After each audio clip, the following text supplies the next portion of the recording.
This meeting is being recorded. Okay అమ్మా, start చేసేస్తున్నా. ఇంకా ఎవరైనా వస్తే వస్తారు, లేకపోతే లేదు. Yeah. So yes, it's called container fluid. ఒక పర్టికులర్ స్క్రీన్ మొత్తం ఆక్యుపై చేస్తుందంటే కంటైనర్ ఫ్లూయిడ్ అనే క్లాస్ని యూజ్ చేయాలి. లేదు అటు ఇటు నాకు గ్యాప్స్ కావాలి అంటే కంటైనర్ అనే క్లాస్ని యూజ్ చేసుకోవచ్చు. బూట్స్ట్రాప్లో ఉన్న ప్రీ డిఫైన్డ్ క్లాసెస్ ఇవి. ఓకే, ఒకసారి నేను స్క్రీన్ షేర్ అవ్వట్లేదు. Okay okay, sorry.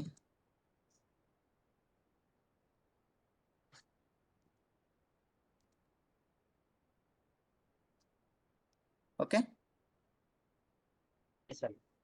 Yeah. So wait a moment. ఇలాగ ఒక మొత్తం స్క్రీన్ని ఆక్యుపై చేస్తుంది.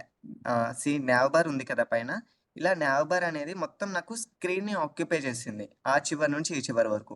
దీన్ని మనం కంటైనర్ ఫ్లూయిడ్ అనే క్లాస్ ద్వారా డిఫైన్ చేస్తామన్నమాట. ప్రీ డిఫైన్డ్గా ఉన్న క్లాస్ నేమ్ అనమాట ఇది. బూట్స్ట్రాప్లో ప్రీ డిఫైన్డ్గా ఉన్న క్లాస్ నేమ్ వచ్చేసి కంటైనర్ ఫ్లూయిడ్. ఇది ఏం చేస్తుంది అంటే ఒక స్క్రీన్ని ఫుల్ ఫ్లెడ్జ్డ్గా ఆక్యుపై చేస్తుంది ఆ చివరి నుంచి ఈ చివరి వరకు. ఓకే, ఒకవేళ కంటైనర్ అనే క్లాస్ని యూజ్ చేస్తే కనుక ఇట్ స్పేస్ రిలీజ్ చేసి మధ్యలో నీ కంటెంట్ని డిస్ప్లే చేస్తుంది. It's called container. ఓకే, ఒకసారి మనం కోడింగ్లోకి వెళ్ళిపోతే కనుక ఈ ఎక్కడ మెన్షన్ చేయాలి సార్? ఎస్, డివిజన్లో మెన్షన్ చేస్తాం, డివ్ ట్యాగ్లో మెన్షన్ చేస్తాం. ఇది మనం డివ్ ట్యాగ్లో మెన్షన్ చేస్తాం అనమాట. ఎలా అంటే క్లాస్ ఈక్వల్స్ టు, ఇప్పుడు మనం కంటైనర్ ఫ్లూయిడ్ తీసుకుందాం. Container hyphen fluid. దీన్ని కంటైనర్ హైఫన్ ఫ్లూయిడ్ అంటున్నాం అంటే ఇది మొత్తం కంటైనర్ని మొత్తం స్క్రీన్ని ఆక్యుపై చేస్తుంది. Okay, for example I will go to our page and refresh it. There is no any change here. Now container fluid comma BG hyphen success అనేది ఇద్దాం. ఇది ఏం కలర్? Background colour. సక్సెస్ దేన్ని రిప్రజెంట్ చేస్తుంది అంటే green కలర్ని represent చేస్తుంది. Okay, ఇప్పుడు రిఫ్రెష్ చేసి చూస్తే there is no any, okay, no problem. Because మనకి కంటైనర్ ఫ్లూయిడ్ ఉంది కానీ దాని లోపల ఎటువంటి కంటెంట్ లేదు. దట్స్ వై మనకి ఇది ఎంటీ చూపిస్తుంది. For example I will use h1 tag here, some text here, close this and refresh. See, ఇందాక చెప్పాను ఆ చివరి నుండి ఈ చివరి వరకు అది మొత్తం కంటైనర్ ఫ్లూయిడ్ అనేది ఆక్యుపై చేస్తుంది అని, right? For example I will go to code and I will remove this fluid. ఇప్పుడు మనం కంటైనర్ క్లాస్ని యూజ్ చేస్తున్నాం. కంటైనర్ అంటే అటు స్పేస్ ఇటు స్పేస్ రిలీజ్ చేస్తుంది అని చెప్పాను. Refresh.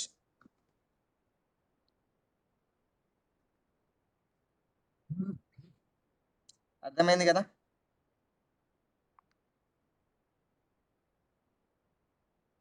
So it's called container. అటు స్పేస్ ఇటు స్పేస్ రిలీజ్ చేసింది. కంటైనర్ ఫ్లూయిడ్ అంటే ఎంటైర్ ఆ కాలం అనేది మొత్తం ఆక్యుపై అయిపోతుంది.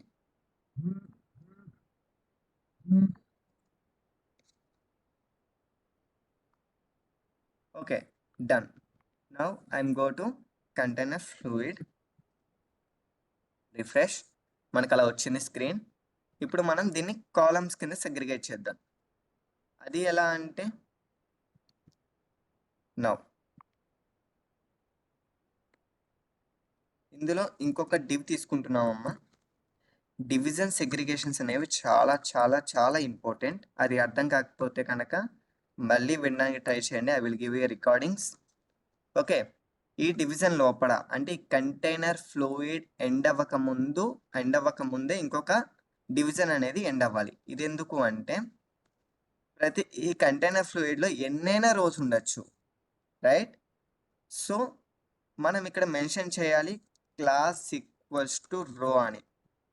అంటే ఒక రోని మనం సెగ్రిగేట్ చేస్తున్నాం, నాట్ ఎంటైర్ స్క్రీన్ కాదు, కేవలం ఒక రోని మాత్రమే మనం కాలమ్స్ కింద సెగ్రిగేట్ చేస్తున్నాం. అప్పుడే కదా మనకి ఓన్లీ ఇక్కడ వరకే, ఈ రో వరకే సెగ్రిగేట్ అవుతుంది. ఈ రో సెగ్రిగేట్ అవ్వద్దు కదా! అలాగా. అంటే నీకు ఒక రోని మాత్రమే సెగ్రిగేట్ చేయాలి ఎప్పుడు కూడా. మొత్తం ఎంటైర్ స్క్రీన్‌ని సెగ్రిగేట్ చేయకూడదు. సో, దానికోసం మనం రో అనేది యూజ్ చేసుకుంటాం. రో అనే క్లాస్‌ని యూజ్ చేసాం. నౌ ఈ రోలో ఏం చేస్తున్నానంటే మళ్ళీ ఇంకొక div క్లాస్ ఈక్వల్స్ టు ఇంకొక div క్లోజ్. దీంట్లో ఏం చెప్పాను? నాకు 8 కాలమ్స్ కావాలి. 8 కాలమ్స్ కావాలి కాబట్టి మళ్ళీ మనం ఒకసారి బూట్ స్ట్రాప్‌కి వెళ్ళిపోతే గనక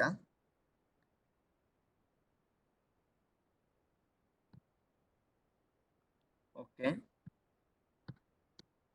సి కాల్ -sm-4 అని ఉంది.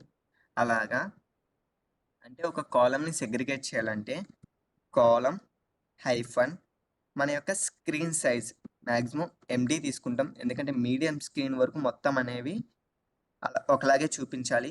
హైఫన్ నీకు కావాల్సిన కాలమ్ నెంబర్స్ నాకు 8 కావాలి. ఓకే. ఈ 8 కాలమ్స్ అనేవి ఆ మధ్యలో ఓన్లీ పారాగ్రాఫే ఉండాలి కాబట్టి ఆ పారాగ్రాఫ్ అయిపోయిన వెంటనే అది క్లోజ్ అయిపోవాలి. ఈ డివిజన్ పారాగ్రాఫ్ ఎండ్ అయిన వెంటనే క్లోజ్ అయిపోవాలి. ఆ తర్వాత ఇంకొక డివిజన్ ఓపెన్ చేయాలి. ఆ డివిజన్‌లో ఎంత ఉంది ఇప్పుడు నాకు?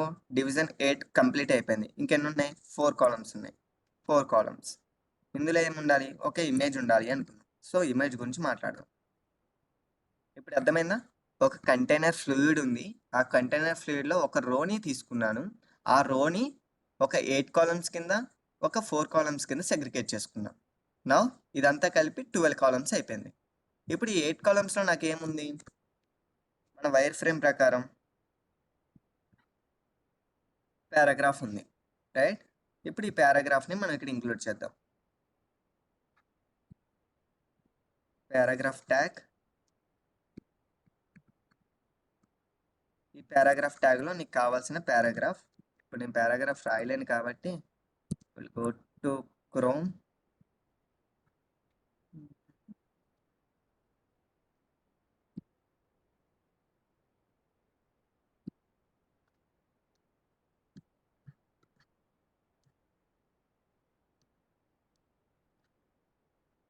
See, I will take some random paragraph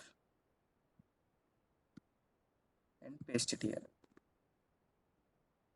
Okay. Now I will go to Chrome and refresh our web page. See, ఇంతకు ముందు వరకు ఇక్కడ వరకు వచ్చేసింది. 12 కాలమ్స్ యూజ్ చేసుకుంటే. నౌ మనం సెగ్రిగేట్ చేసుకున్నాం. ఇక్కడ వరకు 8 కాలమ్స్ అన్నమాట. ఇక్కడ నుంచి ఇక్కడికి 4 కాలమ్స్. అది ఎలా తెలుస్తుంది? సో, ఇప్పుడు నేనేం చేస్తున్నా అంటే ఈ బీజీ సక్సెస్ అనేది రిమూవ్ చేసేసాను. నేను ఇప్పుడు ఈ 8 కాలమ్స్‌కి అప్లై చేద్దాం మనం కలర్ అనేది, బ్యాక్‌గ్రౌండ్ కలర్ మీకు అర్థం కావడం కోసం. BG-SUCCESS సక్సెస్ అనేది ఇక్కడ అప్లై చేశాను. రిఫ్రెష్. ఇప్పుడు ఇది 8 కాలమ్స్‌ని ఆక్యుపై చేసుకుంది. అర్థమవుతుందా? Anyone confirmation please?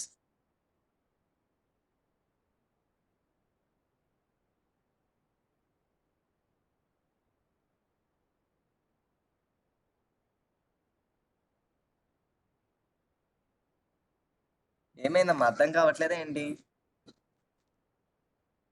Rakesh unmute your self and అర్థమైంది కదా? అర్థమైందన్న. Okay, sure. సో ఇప్పుడు మనం 8 కాలమ్స్ కింద సెగ్రిగేట్ చేసుకున్నాం. సరే మరి ఇంకో 4 కాలమ్స్ ఏమైపోయినాయి అంటే ఇదిగోండి ఇక్కడ ఉన్నాయి. ఈ 4 కాలమ్స్ కూడా నేను ఏం చేస్తున్నా అంటే for example I have taken one text and writing a image here. Now ఈ కాలమ్ కూడా నేను ఒక బ్యాక్గ్రౌండ్ కలర్ని యాడ్ చేద్దాం అనుకుంటున్నా. BG hyphen for example danger like primary. మీరు ఈ క్లాస్ నేమ్స్ అన్ని గుర్తుపెట్టుకోవాలమ్మా. ప్రైమరీ అని యూస్ చేస్తే మనకి బ్లూ కలర్ వస్తుంది. రిఫ్రెష్. మనం ఇప్పుడు కాలమ్ సెగ్రిగేషన్స్ కంప్లీట్ చేసుకున్నాం. ఇదంతా కూడా 8 కాలమ్స్, ఇదంతా కూడా 4 కాలమ్స్. నౌ ఒకవేళ కంటైనర్ తీసుకుంటే ఏమైపోతుంది? యెస్, కంటైనర్ తీసుకునే ఏం కాదు. మళ్ళీ అయ్యి 8 అండ్ 4 కాలమ్స్ కింద సెగ్రిగేట్ అవుతుంది కాబట్టి ఇలా సెగ్రిగేట్ అవుతుంది. అటు ఇటు నీకు స్పేస్ రిలీజ్ చేసేస్తుంది. ఓకే. కంటైనర్ ఫ్లూయిడే ఉంచుకుంటాను. నాకు ఇలాగ అయిపోయింది. యాజ్ ఆఫ్ నౌ నా wire frame almost ready, right? I have a text here, I have a image here. Image అంటున్నారు, ఇమేజ్ లేదేంటి? ఎస్, మనం ఇప్పుడు ఇమేజ్ యాడ్ చేసేస్తాం. నౌ ఇక్కడ ఇమేజ్ని యాడ్ చేయడానికి we have a IMG tag. This tag is IMG. ఇమేజ్ని add చేస్తున్నాం కాబట్టి ఐఎంజీ అనే ట్యాగ్ని యూజ్ చేసుకుంటున్నాం. ఈ ఇమేజ్ ట్యాగ్లో ఎస్ఆర్సి ఈక్వల్స్ టు నీ యొక్క ఇమేజ్ సోర్స్ కోడ్. నీ ఇమేజ్ సోర్స్ కోడ్ అంటే పాత్ అనమాట. ఫర్ ఎగ్జాంపుల్ ఇప్పుడు మనం ఇంకా అప్కమింగ్లో మాట్లాడుకుంటాం మన యొక్క సిస్టంలో నుంచి ఎలాగా ఇమేజ్ని యాడ్ చేయాలి అని. అప్పటి వరకు నేను ఒక సర్వర్ నుంచి ఒక ఇమేజ్ని తీసుకొచ్చేస్తాను. ఫర్ ఎగ్జాంపుల్ మీకు అర్థం కావడం కోసం అంతే. ఈరోజు ఒక ఫుల్ ఫ్లెడ్జ్డ్గా ఒక కాలం అనేది మనం కంప్లీట్ చేసుకోవాలి కాబట్టి. Okay, in that purpose I will take a nature image.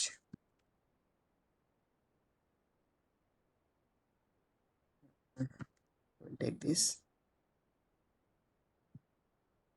go to Chrome and select any image. ఆ ఇమేజ్ మీద రైట్ క్లిక్ ఇవ్వండి. రైట్ క్లిక్ ఇచ్చిన తర్వాత కాపీ ఇమేజ్ అడ్రస్ అని ఉంటుంది. కాపీ ఇమేజ్ అడ్రస్ అని ఉంటుంది. దాన్ని కాపీ చేయండి. కాపీ చేసిన తర్వాత వెయిట్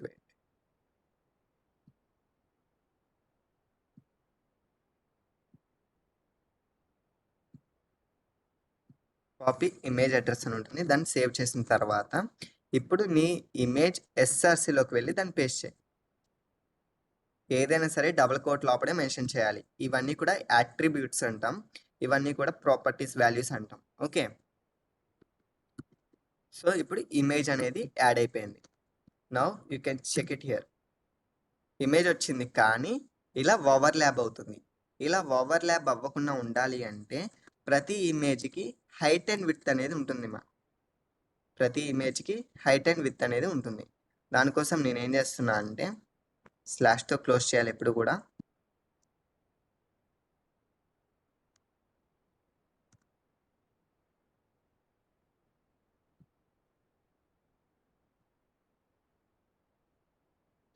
ఎస్, దానికోసం నేను ఏం చేస్తున్నా అంటే దానికి క్లాస్ తీసుకుంటున్నా.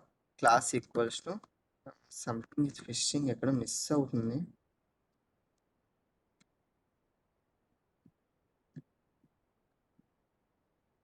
No problem. ఇప్పుడు దీనికి ఒక క్లాస్ డిఫైన్ చేసుకున్నాను. ఈ క్లాస్ నేమ్ వచ్చేసి ఐఎంజీ అని పెట్టుకున్నాను. ఓకే, జస్ట్ ఒక క్లాస్ నేమ్ని డిఫైన్ చేశాను. ఈ క్లాస్ నేమ్కి నేను ఏం చేస్తున్నా అంటే హైట్ అండ్ విడ్త్ అనేది ఇంటర్నల్ సిఎస్ఎస్లో ఇస్తున్నాను. ఇప్పుడు క్లాస్ నేమ్ కాబట్టి డాట్ అక్కడ ఉన్న class name image open and closing curly braces లోపల what I will include height. Height వచ్చేసి 100% ఉండాలి. విడ్త్ వచ్చేసి 100% ఉండాలి. As per the 4 columns. ఆ 4 కాలమ్స్ లోనే 100% ఆక్యుపై అవ్వాలి అని చెప్పాను. Now there is no any overlapping issue. ఇది మనకి ఎగ్జాక్ట్గా ఆ 4 కాలమ్స్లో ఆక్యుపై చేసేసింది, right? Now I will go to code and I will remove this BG primary here. Save it and refresh. Sorry, save it and refresh. Yes, as of now our requirement is completed. It's not completed. పైన నాకు ఈ paragraph కి పైన నాకు ఒక like heading కావాలి. దానికోసం నేను ఏం చేస్తున్నా అంటే ఆ పారాగ్రాఫ్ పైన కావాలి కాబట్టి ఆ పారాగ్రాఫ్ పైన H2 ట్యాగ్ని డిక్లేర్ చేసుకుని అబౌట్ అస్ అనే ఒక టెక్స్ట్ని పేస్ట్ చేశాను. Now go to and refresh. About us వచ్చేసింది. ఈ అబౌట్ అస్కి నేను కలరింగ్ ఇద్దాం అనుకుంటున్నా. సో దానికి కూడా ఒక క్లాస్ డిఫైన్ చేసుకుంటాం. ప్రతి ఒక్కటి క్లాస్కి డిఫైన్ చేసుకుని ఎడిషనల్ స్టైల్ షీట్లోనే రాయాలమ్మా. ఎప్పుడు కూడా ఇన్లైన్ స్టైల్ షీట్ యూజ్ చేయకూడదు. ఓకే, సో ఈ క్లాస్ నేమ్ వచ్చేసి హెడ్డింగ్ డిక్లేర్ చేసుకున్నాను. ఈ హెడ్డింగ్ని ఇంటర్నల్లో కాల్ చేసుకుంటూ డాట్ హెడ్డింగ్ కలర్ వచ్చేసి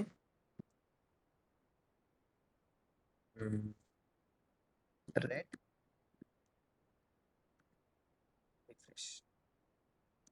రెడ్ కొంచెం డేంజర్గా ఉంది. బ్లూ కూడా వద్దు. బ్లాక్ కలర్ తీసుకుందాం. సారీ వైట్ కలర్ తీసుకుందాం. ఈ పీజీ సక్సెస్ కాస్త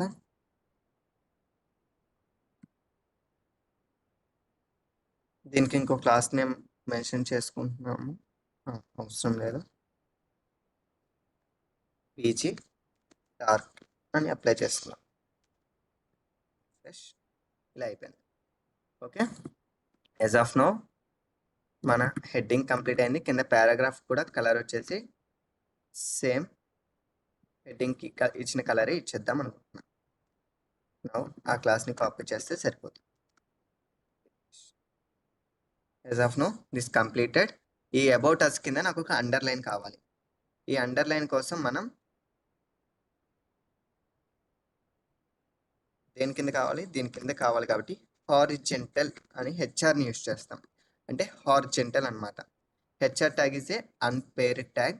సో ఇప్పుడు హెచ్ఆర్ని యూజ్ చేస్తే మనకి కింద ఒక లైన్ అనేది వచ్చేసింది. సో హెచ్ఆర్కి కూడా వైట్ కలర్ ఇచ్చేద్దాం.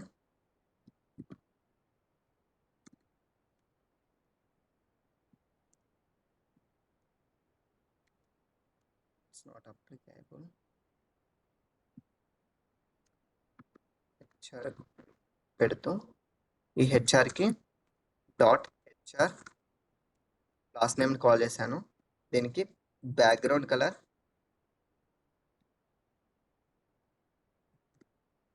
వైట్ అప్లై చేద్దాం. Refresh, applicable. Right, yes completed. No, నాకు ఇవి ఓకే కానీ కనిపిస్తున్నాయి, కానీ కొద్దిగా ఫాంట్ సైజ్ అనేది ఇంక్రీజ్ చేద్దాం అనుకుంటున్నా. దేనికి? పారాగ్రాఫ్కి. సో అది ఏ క్లాస్ పారాగ్రాఫ్ అనేది? హెడ్డింగ్ 1 అనుకోండి. నో, దాని క్లాస్ని మార్చేస్తున్నా పారా అని. ఓకే, ఈ పారా అనే క్లాస్కి నేను ఇప్పుడు ఏం ఇంక్రీజ్ చేస్తాం అనుకుంటున్నా? డాట్ పారాకి ఫాంట్ సైజ్ ఇంక్రీజ్ చేద్దాం అనుకుంటున్నా. ఫాంట్ హైఫన్ సైజ్ అనేది ఇంక్రీజ్ చేస్తూ దాన్ని ఒక 20 పిక్సెల్లోకి మార్చాను అనమాట. అట్ ద సేమ్ టైం దాని కలర్ కూడా యాడ్ చేసుకోవాలి. కలర్ వచ్చేసి white colour. And go to chrome and refresh it. It will be applied. Right, ఇప్పుడు అబౌట్ అస్ కూడా నీకు కొంచెం ఫాంట్ సైజ్ పెంచుకుందాం అనుకుంటున్నా. సో ఈ ఫాంట్ సైజ్ని ఇక్కడ కాపీ చేస్తూ అబౌట్ అస్ యొక్క హెడ్డింగ్ ఏంటి? సారీ, క్లాస్ నేమ్ ఏంటి? హెడ్డింగ్. సో అందుకని ఆ హెడ్డింగ్ని కాల్ చేస్తూ దాంట్లో 30 పిక్సెల్స్ ఇచ్చేస్తాం అనమాట. 30 పిక్సెల్స్ చిన్నది అయిపోతుంది. 50 పిక్సెల్స్ ఇచ్చేద్దాం. Refresh, about us completed.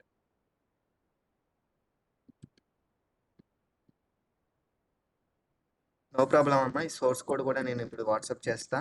సరే, మీరు అది అర్థం చేసుకోవడానికి ట్రై చేయండి. About us is completed.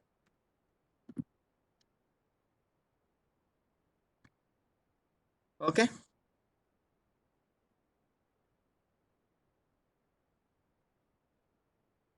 ఇక్కడ వరకు ఏమైనా డౌట్స్ ఉంటే అడగండి. ఇంక ఈరోజుతో సెషన్ క్లోజ్ చేద్దాం.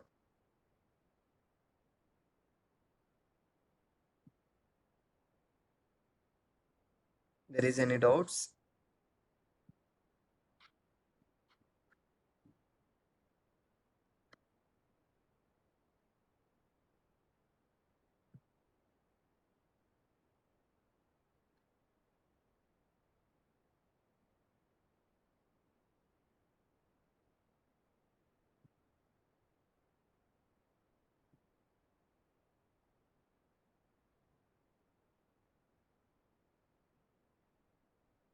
No doubts. సూపర్.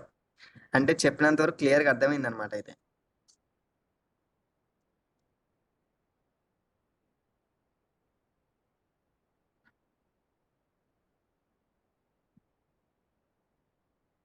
సో, ఈరోజు మన వైర్ ఫ్రేమ్ అనేది కంప్లీట్ అయిపోయింది. ఇక్కడ వరకు. మనకి అబౌట్ అస్ వచ్చేసింది. పక్కన ఇమేజ్ వచ్చేసింది. నో. ఇంకొక చిన్న రిక్వైర్మెంట్ ఉంది. ఈ ఇమేజ్ వచ్చేసి మనకి ఈ బోర్డర్స్ అనేది క్లియర్ అవ్వాలి. అంటే బోర్డర్స్ అనేది నాకు కర్వ్డ్ రావాలి.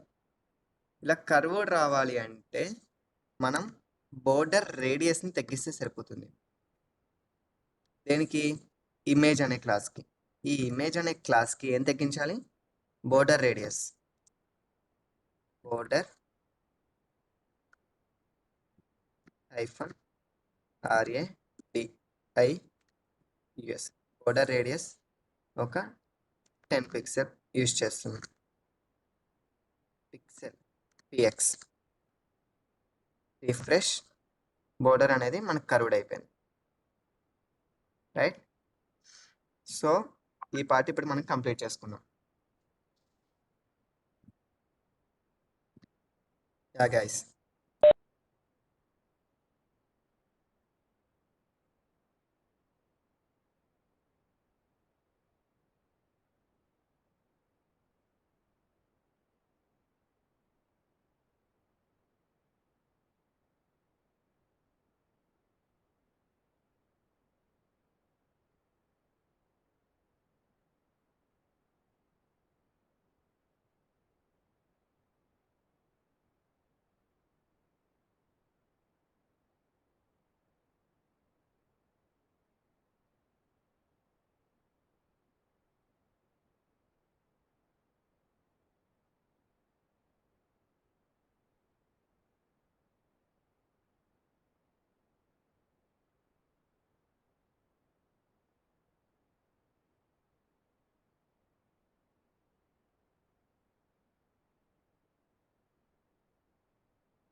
Sorry guys, I have an urgent call as of now. So everyone close. I will continue on tomorrow. Thank you.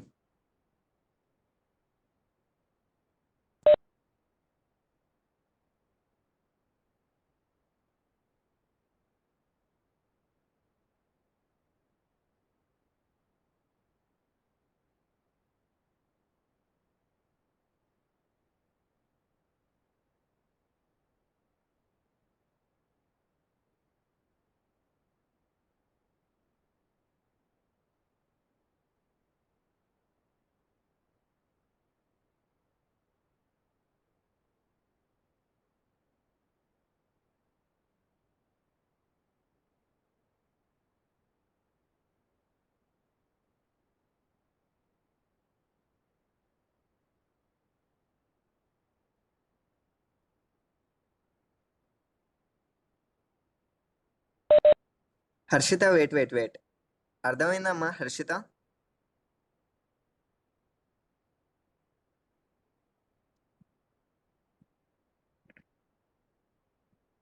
Harshita